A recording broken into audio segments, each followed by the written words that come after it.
నీకు ఎట్లా మనిషి ఉన్నాడు? చాలా మంచి మనిషి, రామచంద్రుడు లాంటి మనిషి, నగసాబు లక్ష్మణుడు. ఆయన వెనుక సంజీవిరెడ్డి మనకున్నాడు గుర్తా, ఆంజనేయ బలమైన మనిషి. మన నారాయణ ఖేడ్ 7 తాలూకాల లోపట సురేష్ దోరా 1,50,000 మెజార్టీతో గెలుస్తుండు. మా సాత్కన్పల్లి. ఆ పేరు రాములు. సురేష్ సాబ్ చెప్పు, నేను గుర్తు కూడా ఉన్నా. భీమ్ పాటిల్ గాడు బిజినెస్ పాటిల్ గాడు, పైసల మనిషి వాడు. దీనికి 2 లక్షలు ఇస్తా, వానికి 2 లక్షలు ఇస్తా అని ఆములు ఇస్తున్నాడు. 1 రూపాయి వరకు లేదు. ఇల్లు లేవునా బంకల పాసు లేవు. మోడీ పేరు చెప్పుకుంటా తిరుగుతుండు.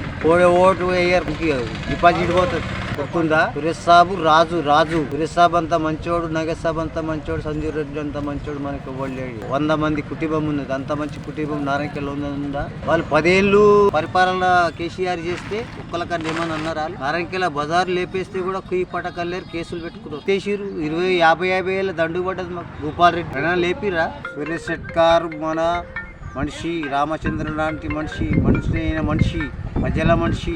10 ఏళ్ళ పిల్లగాడు పోతే కూడా మాట్లాడే వ్యక్తి. చిన్న పిల్లగానికైనా పిరసాబ్ ధర్మరాజు మనిషి. ఆయన ఎవరికి ఏమన్నట్టు ముంగడి పోయిందంటే బుక్కడి అన్నం పెట్టాడు మనిషి.